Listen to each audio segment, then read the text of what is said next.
Today we're going to talk about fuel. Abigail, do you like the smell of AVGAS? No!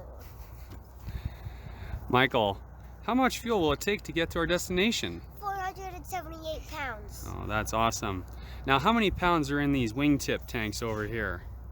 300. 300 pounds.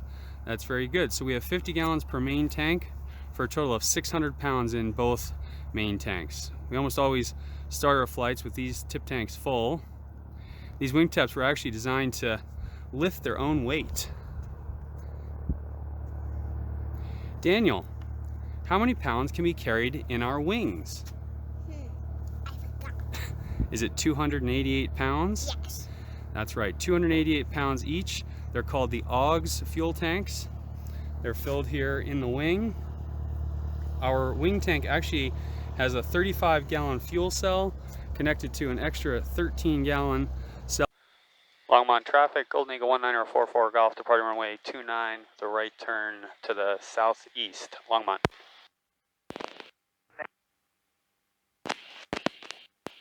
Longmont traffic, Skyhawk 737 Juliet Romeo turning base runway 29, touch and go Longmont traffic.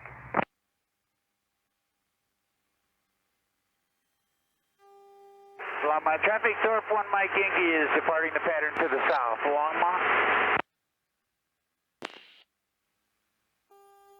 Denver departure, Golden Eagle 1944 Golf in the turn for 160, 6,900. 1944 Golf, Denver departure, ident. Identity. 44 Golf, at a contact 3 miles north of Longmont. Denver altimeter 3001, climb maintain 11,000. Climb and maintain 11,000, 44 Golf.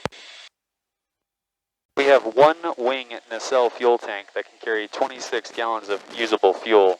This fuel is transferred to the left main tip tank when this transfer pump is engaged.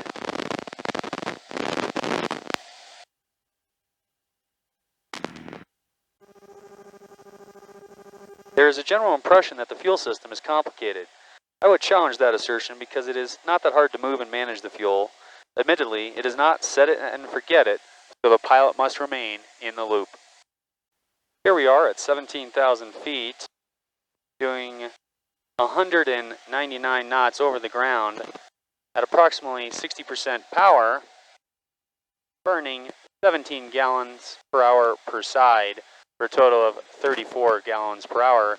The fuel totalizers showing that we're going to land with 56 gallons left.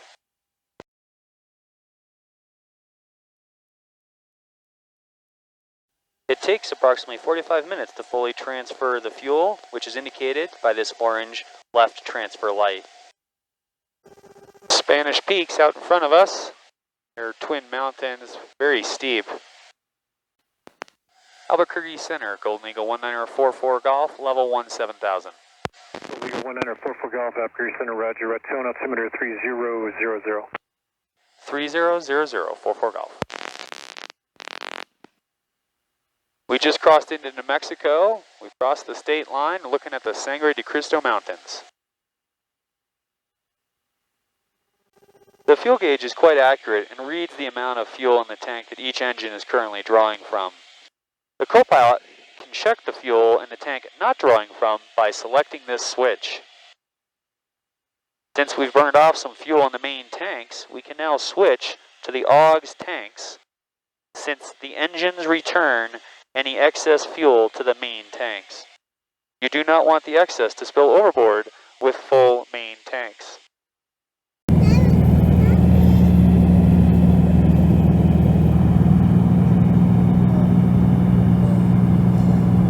They built a street through the lava, guys. What do you think about that? And actually, there's some houses right there in that little carve-out. Would you like to live in the middle of a lava flow?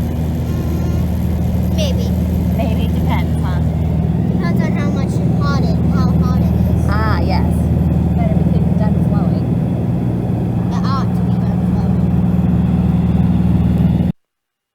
This is a 5,000-year-old, 42-mile-long lava flow. It is so young that it is not really eroded and has a deep black color in the New Mexico desert here. This area started as White Sands Proving Ground during World War II and later became White Sands Missile Range. Werner von Braun worked out of here testing V2 rockets. Sounding rockets are still launched out of here, and I supported high energy laser testing. It is a great area for aerospace experimentation. So what causes this white sand? This is a 275 square mile sea of gypsum that was eroded out of nearby mountains and then crystallized in shallow lakes. The space shuttle landed at White Sands once. It turned out to be a terrible idea since the sand covered the orbiter. This was the home of the stealth fighter for 16 years, and I remember watching F-117s in the bounce pattern practicing their landings here. They were just so interesting to watch.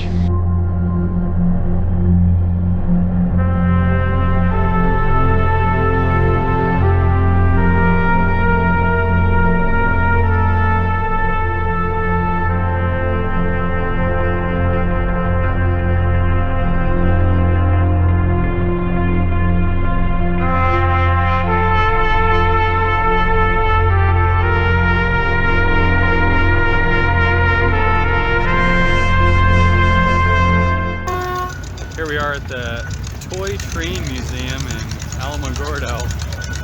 The kids are loving it.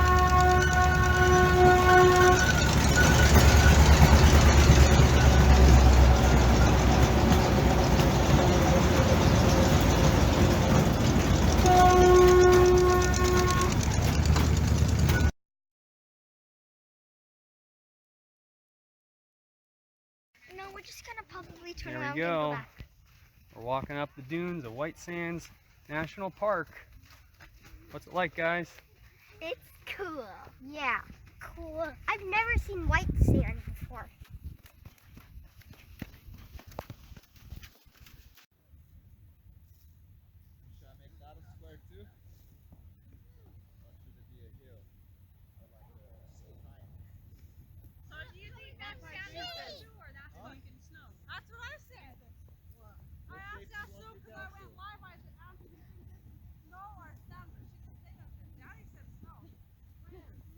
Was that fun, Daniel?